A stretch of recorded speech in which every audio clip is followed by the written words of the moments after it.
మాది విత్తనాల కాలేజీ దగ్గర మెట్ల Satyanarayana colony alias mixer colony అండి.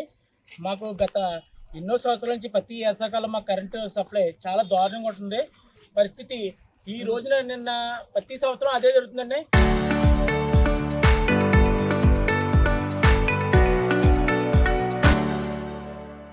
మాకుండే 100 kV ఉన్న ట్రాన్స్ఫర్ తీసేసి మాకు 600 ట్రాన్స్ఫర్ వేసి వెళ్ళిపోయారండి.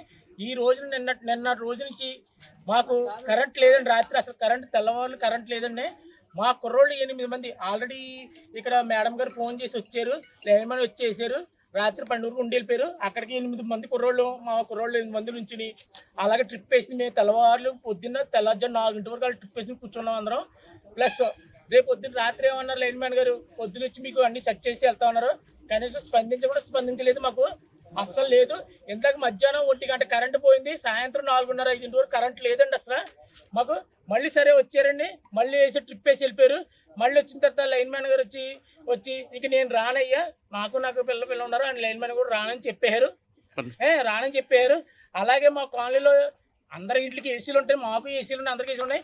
ఏసీకి కూడా మీకు ట్రాన్స్ఫర్ పెంచుతాం, పవర్ పెంచుతాం అని చెప్పి ట్రాన్స్ఫర్ పెద్ద ఎత్తున 20-200 రూపాయలు చెప్పిన ఏసీలు కూడా బిల్లు కట్టామండి. ఒక ఏసీకి ఎవరి ఇళ్ళలో ఏసీ ఉన్న వాళ్ళందరూ కట్టామండి బిల్లు 2200.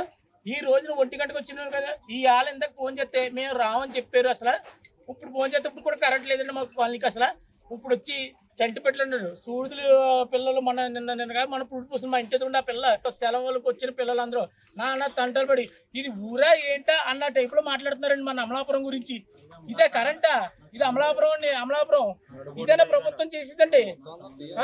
ఏమన్నా అంటే మాకు సంబంధం లేదు, వాళ్ళతో మా డిఓ చెప్తే మాకు రాలేదు, ఈయన చెప్తే మేము చెప్పలేదు, లైన్మెన్ ఫోన్ చెప్తే నాకు చెప్పలేదండి అంటున్నారు. డిఓ ఫోన్ చేస్తే నాకు కంప్లైంట్ రాలేదంటున్నారు. వైజాగ్ కూడా ఫోన్ చేసామండి. వైజాగ్ ఫోన్ చేసిన తర్వాత వాళ్ళు మీకు ఎందుకు రాలేదు, మేము వస్తాను మా వరకు రాలేదు ఈ కంప్లైంట్ అని చెప్పారండి.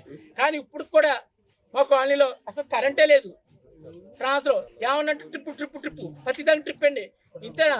ఇలాగైతే మా ఇంకేం చేయాలి చెప్పండి. మేము బిల్లులు కడుతున్నాం, అన్నీ కడుతున్నాం, ఏదైనా ఎక్కడ తగ్గట్లేదు, మొత్తం ఇలా చేస్తున్నాం. ఇదే మా పరిస్థితి ఏమండి, ఇదే మా పరిస్థితి చెప్పండి. పిల్లలతో మేము ఇప్పుడు కాలనీ వాసులు మొత్తం ఇంటింటికి ఉన్న మగవాళ్ళందరూ మొత్తం 150 మంది వచ్చేవాడి. మొత్తం అందరం 150 మంది ఆడవాళ్ళందరూ రోడ్ల మీద కూర్చున్నారండి, కుర్చీలు వేసుకుని కింద కూర్చుని ఇసురు కూర్చున్నారండి. కాలితే మీరు చెక్ చేసుకోండి ఒకసారి వెళ్ళి కాలనీకి వెళ్ళి, మీ ఎంఎస్ఎన్ కాలనీ ఉత్తరాఖండ్ చెక్ చేసుకోండి. మొత్తం 150 మంది వచ్చేవాడి బళ్ళు వేసుకుని. ఇంకా మా సమస్య తీరదని ఇంకా విసిగెత్తిపోయి మేము ఈ రాయి ఏలొచ్చేవాడి. ఇంకా ఎన్నాళ్ళ సమస్య అండి ఇది. ఆ కాలనీ వచ్చి 30 ఏళ్ళు 28 ఏళ్ళు 30 ఏళ్ళు అయిందండి. ఇంకా మాకు ఈ బాధల 253 ఇల్లు ఉన్నాయండి అక్కడ. 253 ఇళ్ళకి కూడా కరెంట్ ఎవరికి లేదండి నిన్న నుంచి. ఇవాళ మార్నింగ్ ఏదో ఇచ్చినట్టు ఇచ్చారు, వెంటనే కట్ అయిపోయిందండి. 1 గంట నుంచి ఇప్పుడు 10 గంటల వరకు కరెంట్ లేదండి. తర్వాత చాలా ఇబ్బంది పడుతున్నారండి పిల్లలతో. ఫ్యామిలీలు ఏమో చాలా ఇబ్బంది పడతారు, చుట్టా పట్టాలందరూ వచ్చి చాలా ఇబ్బంది పడుతున్నారు. దానికి అధికారులు ఏం స్పందించట్లేదు.